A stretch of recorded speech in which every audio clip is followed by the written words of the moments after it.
Well, who knew Titans general manager John Robinson was a wheelin' dealin', limousine riding, woo, jet flying, crocodile wearing, son of a gun, and he's having a hard time keeping his Gators down because this guy made a hell of a deal today. The Tennessee Titans trade the number one overall pick to the Los Angeles Rams.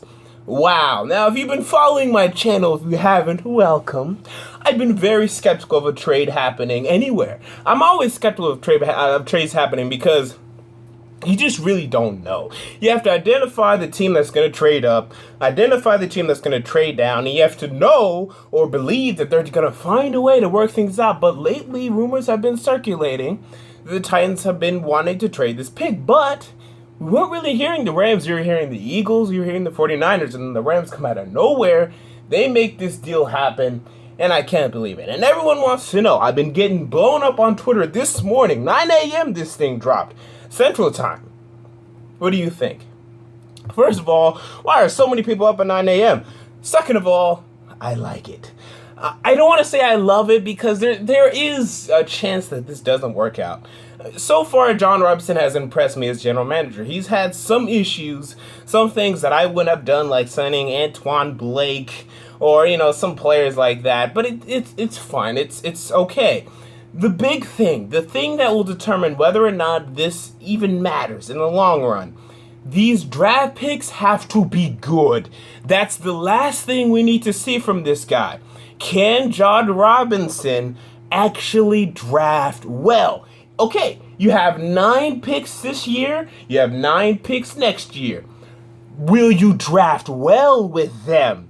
When the amount of possibilities have been increased, when the chances of these players being great has decreased, can you still find great players? Because my biggest problem with trading down this far, and it's not a determining factor because I still believe this is a good deal, but my problem is it's just fact. You are less likely to have a Hall of Famer at pick 15 than you are at number 1. This is just fact. And especially in this draft, honestly, because you're looking at probably 7 elite prospects in Jalen Ramsey, Laramie Tunsil, Miles Jack being the top 3. From there, you have a possibility of Carson Wentz or Jared Goff. You have a possibility of Ronnie Stanley, DeForest Buckner, and then things fall off. Now, I'm high on Laquan Treadwell. And I would love for him to be the pick here, but we're going to get into possible picks there. But I think he'd be up there on the elite squad. So, with that said, now you're out of that elite squad. You're not going to get, probably, unless if you take the guy I want, you're not going to get an elite player at number 15. But just because you're less likely to, but you still could. Now, can John Robinson identify these players? The determining factor for me, because I don't care about the second round picks. Second round picks are good, but the big one for me is this 2017 first round pick.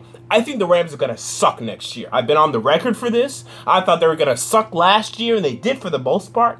And now you're talking about getting their 2017 first round pick and also taking away their 2 second round picks for this year, their third round pick for this year. So now all they have is Carson Wentz or Jared Goff, whoever they decide to pick, probably Carson Wentz, and then a 4th round pick, and that's really who conceivably is going to help them this year. They lost Janoris Jenkins in free agency. They lost Rodney McLeod in free agency. They lost Nick Fairley in free agency, although he really didn't do much anyway. They lost Chris Long in free agency. They lost James Laurinaitis in free agency. How the hell are the Los Angeles Rams going to improve? The only chances of improving is if Tavon Austin finally wakes up, if Kenny Britt finally wakes up, but these guys aren't going to wake up in the receiving core. The wide receivers stink, and they don't have draft picks to fix their wide receiving core. So the wide receivers suck. Running back Todd Gurley, he's already as good as he can improve a little bit, but for the most part, he's already as good as he's probably going to get. And good luck relying on a running back to carry you as far as you want to go. The defense lost pieces. And not many players are going to improve from where they are. Robert Quinn is not improving anymore. They haven't drafted a really good young defensive player in a while. Michael Brockers is as good as he's going to get. Alec Ogletree is as good as he's going to get. Trumaine Johnson is their only hope in the secondary now. I think the Rams might suck next year. I think you're talking about a potential top, not even potential, I think a probable top 10 pick, a potential top 5 pick that you've just taken from the St. Louis Rams. Because honestly, if you're telling me right now, who's better than Tennessee Titans or the Los Angeles? I keep saying St. Louis. I'm sorry, I'm not used to it. Let me get used to it. You're telling me right now who's better, Tennessee Titans or St. Whatever Rams, the Los Angeles Rams? I'm taking the Tennessee Titans. I think we're a better team. I think our draft pick will be higher than or lower than their draft pick next year. I think it's going to be top 10 pick, and I'm really happy about that. And I really like this 2017 draft class.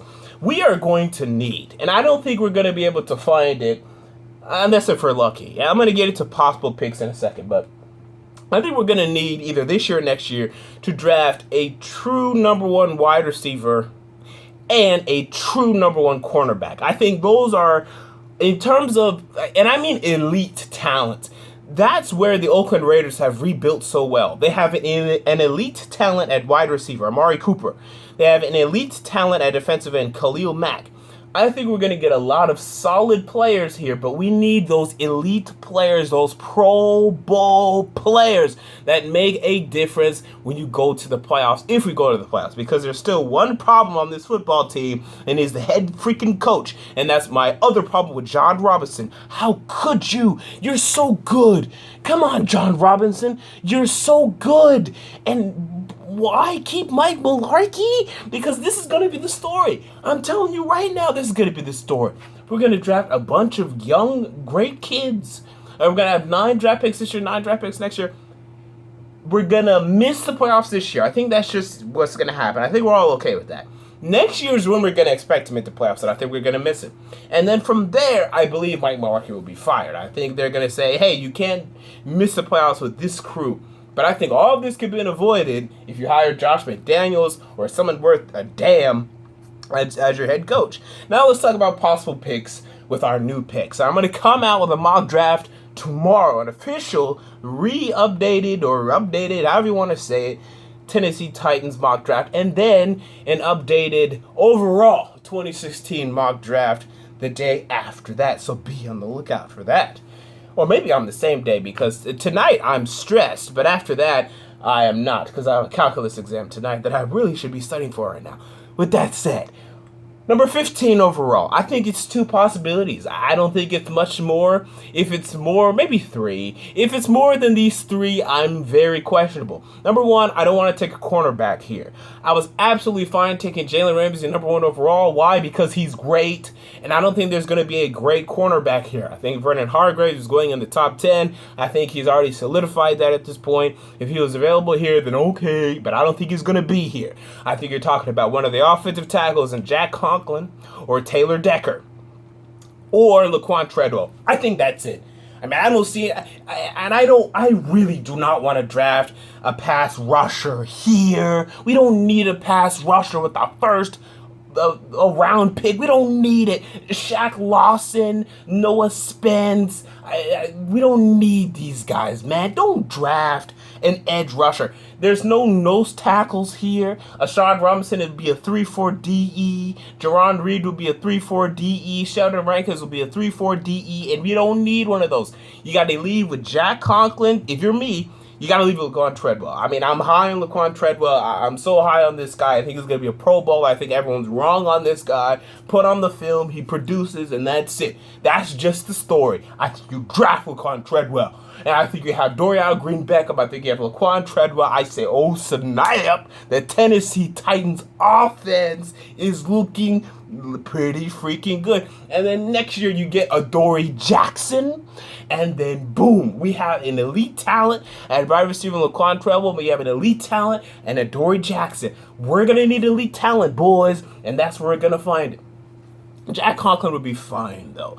But I'm still of the belief, though, you can get a right tackle with the 33rd pick. You can do it. In fact, I argue the good teams in the NFL, they find right tackles outside of round 1. It's the teams that cannot draft that have to find right tackles with the first round pick. I mean, who does that? A team that can't draft. So if you're the Eagles and you draft Lane Johnson, the Chiefs and you draft Eric Fisher, and you can't draft well, that is when you draft a first round pick on a right tackle. That's such a luxury, especially at 15, especially at number 1. Yes, Larry Tunsil would have played left tackle, but they were fine with Taylor Lewan at left tackle, as I was telling you again and again and again and again and again, and no one will listen to me. Now you listen to me.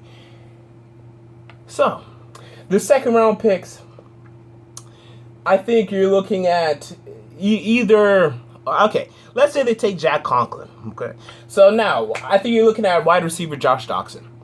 I think at 33. I think you're looking at cornerback Mackenzie Alexander, Xavier Howard, Eli Apple. I think you're looking at those guys. Pass rush also comes into play now. Kevin Dodd, Kamali Correa. These guys might come. Leonard Floyd could still be available there. And I think I'm going to go in depth on all of these in my upcoming videos, so actually just stay around for that. But overall, on this trade, I really like this trade for the Tennessee Titans. I mean, overall, this draft really wasn't that great. I mean, again, there are those prospects at the top, and I love Jalen Ramsey, and if it were me, I still probably would have made this deal, because that 2017 first rounder, I think, is very, very, very, very, very valuable, because I don't have much faith in the St. Louis Rams. I mean, even if Rams fans disagree with me, I know you will. You're not going to make the playoffs next year. I'll tell you that right now. Yes, you've improved your quarterback position. Who cares? You've lost too much in free agency. You don't have many great young players that are going to improve. Aaron Donald's as good as he's going to get. He can't get better. He can't, because he's already too good. And you went 7-9 with this kid. You went 7-9. You went 6-10 with Aaron Donald. So I think the Rams are going to be very good next year. I hate this deal for them, and you're putting it all on the line for this quarterback. I wouldn't do it. I definitely wouldn't do it. But, they're desperate. Jeff Fisher's done. I mean, they're done. Jeff Fisher, Les Snead, they're idiots. They're done. They know their clocks are numbered, whatever. Their days are numbered, whatever you want to say. I mean, this is a great deal for the Tennessee Titans, I believe. And I'm really interested to see where they go from here. John Robinson, Waylon Thielen, son of a gun. Until next time, James Carter TV, I'm out. Peace.